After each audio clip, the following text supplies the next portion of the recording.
It is the We Are You Morning Crew. Good morning to you and especially you. Hope you're having a great day and a good morning. It is that time, ladies and gentlemen. Time to get into your business. We call it Your Scenarios and Situations. It's the title of our advice segment. And oh my goodness, I can't wait to get to the letter. But first, the disclaimer. We are not licensed sociologists, psychologists, psychotherapists, or any of those mental health professionals. However, we do have a bevy of life experience to pull from. We know a lot of things because we've seen a lot of things. However, if you send in your advice and you think that your situation needs deeper analysis, please seek out a professional or a spiritual advisor. Now, girl, hold on to your seat because this is going to be a bumpy night. It starts like this. It says, "Hi, my wife and I have been in a poly relationship for almost 2 years now. I'll call my wife Amy and our poly partner Dana. Long story short, we were renting our basement apartment. Dana became our tenant. We all started hanging out and making dinner together, etc. And she then became our poly partner. We all love the situation. We're very happy. We have such a loving, respectful relationship. But my family is not happy. Now, let me give you the background. My family claims to be progressives, except my brother and his wife, who live in Texas. We only see them once a year. My brother-in-law's parents are right-wing Christians. My sister, brother-in-law, aunt, uncle, and mom claim to be progressives. Now, in late 2020, Dana came to the family Thanksgiving. Her family lives in Japan, so she doesn't have any family of her own here. Amy introduced her as our friend, whose family lived far away. It was no big deal. Everyone really liked her, and she liked everyone. She fit right in. My sister's kids loved her. They were talking and laughing and joking, etc. After she told us that she really liked it, she wanted to be a part of the family. That this isn't just some fling to her, that she wants this to be a permanent, long-term relationship with us, including my family. Now, fast forward. Dana came to Christmas, and that's when my mom got concerned. The day after, she called and asked, "Is Dana more than just a friend?" Now, I don't lie to my mom, so I told her the truth. Well, my mom told everyone else, and now Dana is 100% banned from all my family gatherings. Child, this is a good story. I can't wait to get to... Ooh, child is good. All right.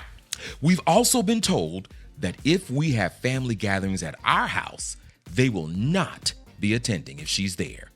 The decision was unanimous. My sister is absolutely freaked out, saying, "I don't want my kids learning any weird stuff or thinking that this is okay." Her father-in-law and mother-in-law, who are right-wing Christians, have stated, "If that girl will be there, we won't be." Naturally, my sister and her husband aren't going to choose our poly partner over their own real family. And my mom wants absolutely nothing to do with this either.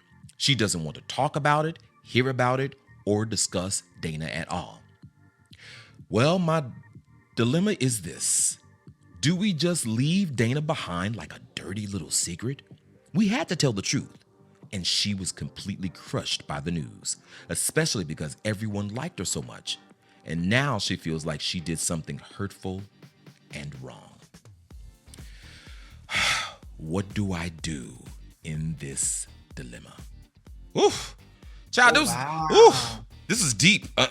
Lioness, go for it, honey. Go for it. I'm gonna go first, but I'm gonna tell y'all, I don't really have. I feel like this is one of those advice segments where I'm only going to confirm with you what you probably already know. Your life is your life. Mm-hmm. You are going to be who you are. You have made a choice for your life, and you did not consult anyone else, nor should you have, when you made this choice for y'all to expand your unit to include someone else. You didn't have. That's your sex life. That's your romantic life. That has nothing to do with anyone else.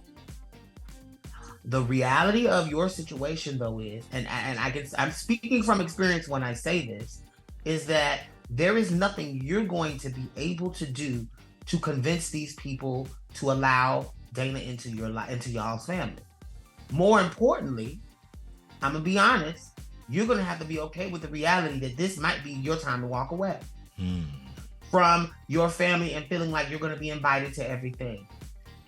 I am a living witness that it is a lie to believe that you can change a made up mind. Wow. Right? I believe that time does heal all wounds, but you shouldn't have to deal with oppression. You shouldn't have to deal with being made to feel a certain way. And you definitely are not leaving Dana behind if you say you love her. So what this means is, if you're going to dig your heels into this is my life, then you're going to have to dig your heels into the reality that, you know, this life is going to come with losses. I'm a trans woman here, so I can speak to this. You have to understand that your choice is your choice. But along with your choice comes with the obvious circumstances that are around your life. Your family is going to be who they are, and I don't want you to spend the rest of your life trying to convince them to love you the way you need. If they can't, they're not going to. And if your absence is, if they really loved you, your absence is going to make them say, "Hey, wait a minute, we're making our loved one feel uncomfortable, and this person is not able to bring their family around."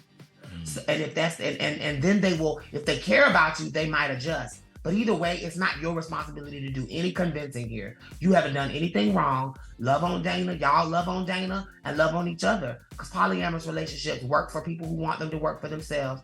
I just don't understand why everyone's being so judgmental. What is your thought, George?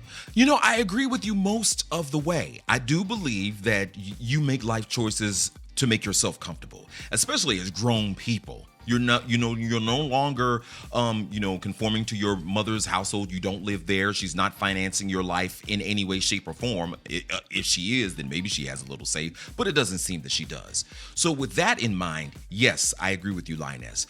But there's a dynamic that we're kind of not touching on in your part of the advice, and that is Dana. Because it seems to Dana that the family dynamic is really important to her. And now that she's received the news that she's not accepted as a part of a family since her family lives so far away, now that's going to pull away the dynamic that you've all created, this family gathering. So, and what she's looking for. Exactly. So here we are, your family is making you make a decision, but you also have to think about your partner who is now not existing in the loving relationship that she thought she was going to be in. And so you have to take that into consideration as well. You know what I mean? It would be selfish to say, we're going to go away from our family, but that's what she wants. We're not going to have anything to do with my mother and her judgmental relatives. But Dana loves that. You know what I mean? So now it's two sides of a fence that you have to make a decision on. And that's, I think, a huge conundrum. I guess at the end of my advice, I would say, make a decision that you can live with in the long term. Is the absence of your family something you can live with in the long term? Is Dana going to be able to live with the lack of a family in the long term, especially being her family's in Japan? It's a lot to consider. Consider all sides, think long and hard, and then make a decision that works for all of you involved. Lioness, your final word. My thought, and I agree with you, George, that there's a lot of factors to consider here. I think that the main thing you should do, and I think I did touch on that, you should really love on Dana right now, because Dana has been made to feel like something disgusting, like some type of weirdo, like something's wrong with her. So love on Dana right now. But to be honest, I'm hoping that Dana, as another adult, came in with the knowledge that I can't force I can't force more than one of my partner's families to be okay with me. Maybe your other partner, Lisa, in this relationship, maybe Lisa's family can be that outlet. Right. But your family doesn't necessarily have to be that outlet or that place of trauma. And I would not bring Dana into that environment again until you have that understanding with your family. Y'all go to Lisa's Christmases from here on out. Right. Right, exactly. There you go. The We Are You Morning Crew. Download the WERUradio app. Turn it up loud. Use the shout out feature to talk directly to your favorite station. It's available on your app store. Search WERUradio, one word, today.